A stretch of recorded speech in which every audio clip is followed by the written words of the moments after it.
দেশের বর্তমান পরিস্থিতির জন্য গত কয়েকদিন কিন্তু আমরা কোনো প্রকার ইন্টারনেট অ্যাক্সেস পাইনি। বর্তমানে সীমিত পরিসরে ইন্টারনেট চালু করা হলেও সেটা কিন্তু ব্রডব্যান্ড ইন্টারনেট পর্যন্তই সীমাবদ্ধ রয়েছে। এখনও পর্যন্ত কিন্তু আমরা মোবাইল ফোনের যে ডাটা সেটা কিন্তু ব্যবহার করতে পারছি না।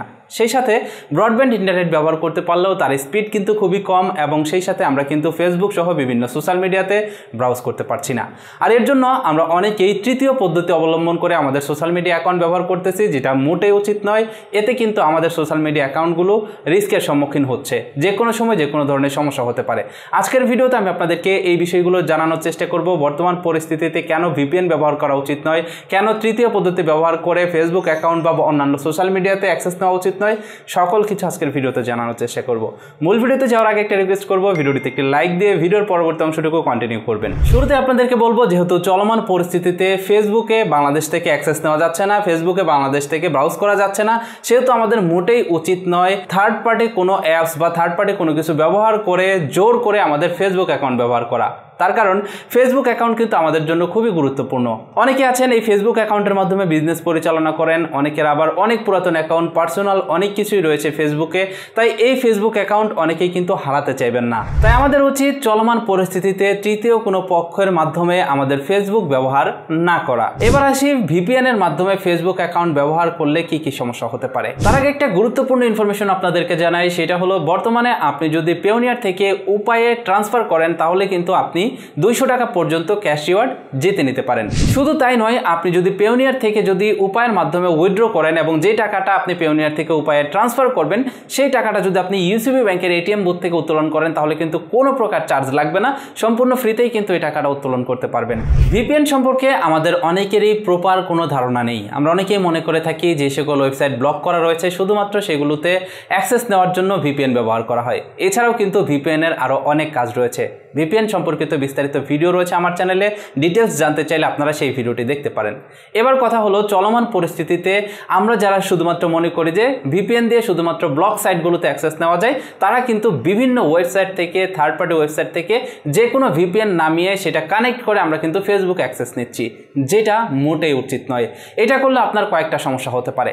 প্রথমত হলো, আপনি থার্ড পার্টি কোনো ওয়েবসাইট থেকে যদি আপনি ফ্রি কোনো ভিপিএন ব্যবহার করেন তাহলে হতে পারে সেই ভিপিএনটার ভিতরে কোনো ফাঁদ পাতা রয়েছে এবং সেই ভিপিএন আপনার ইনফরমেশন হাতিয়ে নিতে পারে, সেই সাথে হ্যাক হতে পারে আপনার ফেসবুক অ্যাকাউন্ট। এছাড়াও ফ্রি এবং থার্ড পার্টি ওয়েবসাইট থেকে ট্রাস্টেড কোনো ভিপিএন ব্যবহার না করলে আপনার কিন্তু ফেসবুক অ্যাকাউন্ট লক হয়ে যেতে পারে এবং আনইউজুয়াল অ্যাক্টিভিটিস দেখিয়ে আপনার ফেসবুক অ্যাকাউন্ট কিন্তু পার্মানেন্টলি ডিসেবল হয়ে যেতে পারে। তার মানে ভিপিএন ব্যবহার করে বর্তমানে যদি আপনি ফেসবুক অ্যাকাউন্ট ব্যবহার করেন তাহলে আপনার অ্যাকাউন্ট কিন্তু রিস্কের সম্মুখীন হবে এবং আপনার অ্যাকাউন্ট হ্যাক হতে পারে, ডিসেবল হতে পারে, লক হতে পারে।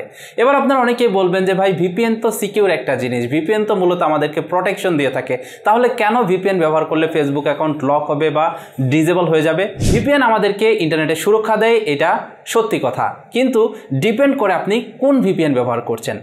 এখন আপনি থার্ড পার্টি একটা ওয়েবসাইট থেকে এমন একটা ভিপিএন নামালেন যেটার কোনো গ্যারান্টি নেই এবং এই ভিপিএনের কোনো আগামাথা নেই, হতে পারে এটা কোনো হ্যাকারের তৈরি করা একটা ভিপিএন।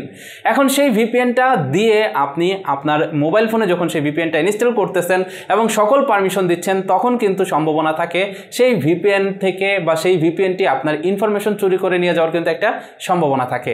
আপনার গুগলের ভিতরে যে পাসওয়ার্ডগুলো সেভ করা রয়েছে সেই পাসওয়ার্ডগুলো নিয়ে কিন্তু আপনার সোশ্যাল মিডিয়া অ্যাকাউন্ট সহ বিভিন্ন অ্যাকাউন্ট কিন্তু হ্যাক হয়ে যেতে পারে। সেই সাথে আপনি যখন একটা থার্ড পার্টির আনট্রাস্টেড একটা ভিপিএন ব্যবহার করবেন এবং সেটা দিয়ে যখন আপনি সার্ভার কানেক্ট করে ফেসবুকে অ্যাক্সেস দিবেন, তখন কিন্তু ফেসবুক থেকে আনইউজুয়াল অ্যাক্টিভিটিস দেখবে এবং সেটার কারণে কিন্তু আপনার ফেসবুক অ্যাকাউন্ট ডিসেবল হয়ে যাবে।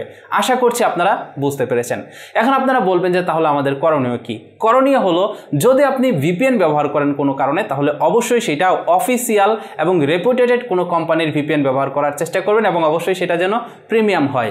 ফ্রি কোনো ভিপিএন ভালো নয় এটাও আমি বলবো না, তবে এই ক্ষেত্রে ফ্রি ভিপিএন খুঁজে বের করাও কিন্তু খুবই মুশকিল, যে ভিপিএনটা সত্যিকার অর্থে অরিজিনাল প্রোটোকল দিয়ে থাকে। তাই বর্তমান পরিস্থিতিতে আমি আপনাদেরকে রিকোয়েস্ট করব, ফ্রি ভিপিএন বা থার্ড পার্টি কোনো ওয়েবসাইট থেকে ভিপিএন ডাউনলোড করে ফেসবুক অ্যাকাউন্টে লগ ইন না করা। তার কারণ এই পরিস্থিতিটা সাময়িক, হয়তোবা কিছুদিনের ভিতরেই ঠিক হয়ে যাবে, কিন্তু এই পরিস্থিতির জন্য যদি আপনি আপনার ফেসবুক অ্যাকাউন্টে হারিয়ে ফেলেন তাহলে কিন্তু আপনার অনেক বড় ক্ষতি হয়ে যাবে। সেই সাথে যাদের অনেক পুরাতন ফেসবুক অ্যাকাউন্ট তারাও কিন্তু অনেক ক্ষতির সম্মুখীন হবেন। আপনার ফেসবুক অ্যাকাউন্ট আপনি কিভাবে ব্যবহার করবেন এটা সম্পূর্ণই আপনার উপর ডিপেন্ড করে। আমি শুধুমাত্র কিছু ইনফরমেশন দিয়ে আপনাদেরকে সতর্ক করার চেষ্টা করলাম। ইতিমধ্যে অনেকে আমাকে এই বিষয়টি নিয়ে মেসেজ করেছেন যে আমার ফেসবুক অ্যাকাউন্ট লক হয়ে গেছে এবং আমার ফেসবুক অ্যাকাউন্ট ডিসেবল করে দিয়েছে, এবং এইটার কারণ কিন্তু ভিপিএন। তাই আপনাদেরকে এই ভিডিওর মাধ্যমে সতর্ক করার চেষ্টা করলাম। ভিডিওটি শেষ করার আগে আপনাদেরকে একটা গুরুত্বপূর্ণ কথা বলবো, সেটা হলো বর্তমানে চলমান পরিস্থিতিকে অস্থিতিশীল করতে কিছু চক্র রয়েছে যারা ফেসবুকে বিভিন্ন ধরনের গুজব ছড়িয়ে থাকে। আমরা অনেকেই ফেসবুকে সেই সকল গুজবগুলো বিশ্বাস করি এবং সেগুলোকে চোখ বন্ধ করে আমরা শেয়ার করি। আমরা অনেকেই সেগুলোর রেফারেন্স খুঁজতে চাই না বা সেগুলোর রেফারেন্স সম্পর্কে জানতে চাই না। আমাদের কাছে ভালো লেগেছে এবং আমাদের মনে হয়েছে এটা সত্যি, তাই আমরা সেটাকে শেয়ার করছি, এবং এর কারণে কিন্তু আমাদের বর্তমান পরিস্থিতি আরও খারাপ হতে পারে এবং আরও অস্থিতিশীল হতে পারে। এতে কিন্তু আমাদেরই ক্ষতি হচ্ছে, দেশের সম্পদ নষ্ট হচ্ছে। তাই আমাদের প্রত্যেকেরই উচিত ফেসবুকে কোনো কিছু শেয়ার করার আগে অবশ্যই সেটার রেফারেন্স জানা, মূলত সেটা কোন সূত্র থেকে এসেছে, এটা সত্যি কিনা, তারপরে সেটাকে শেয়ার করা। সেই সাথে শুধুমাত্র ভিপিএন ব্যবহার করেই যে আপনার ফেসবুক অ্যাকাউন্ট রেস্ট্রিক্টেড হবে বা আপনার ফেসবুক অ্যাকাউন্ট লক হবে তা নয়। কিন্তু বর্তমান এই পরিস্থিতিতে আপনি যদি গুজব ছড়ান বা গুজব যদি আপনি শেয়ার করেন, সেই সাথে আপনি যদি না বুঝে কোনো কাজ করে ফেলেন, তাহলে কিন্তু আপনার ফেসবুক অ্যাকাউন্ট রেস্ট্রিক্টেড হয়ে যেতে পারে, লক হয়ে যেতে পারে বা ডিসেবল হয়ে যেতে পারে। তাই আমাদের প্রত্যেকেরই উচিত সচেতন নাগরিক হিসাবে ফেসবুকে কোনো কিছু শেয়ার করার আগে সেটার রেফারেন্স জানা, মূলত আমরা যেটা শেয়ার করছি সেটা কি সত্যি নাকি গুজব, এই বিষয়টা জানা। এটাই ছিল মূলত আজকের ভিডিও। আশা করছি এই ভিডিওটি আপনাদের কাছে ভালো লেগেছে এবং এই ভিডিওটি দেখে আপনারা নিশ্চয়ই বুঝতে পেরেছেন যে কেন ভিপিএন ব্যবহার করে ফেসবুক অ্যাকাউন্ট ব্যবহার করা উচিত নয় এবং ভিপিএন ব্যবহার করলে কোন ভিপিএন ব্যবহার করা উচিত। আজকের ভিডিওটি যদি ভালো লেগে থাকে ভিডিওটিতে একটি লাইক দিবেন, সেই সাথে ভিডিওটি কেমন লাগলো সেটা কমেন্ট করে জানাবেন। That's it for now, take care, bye by.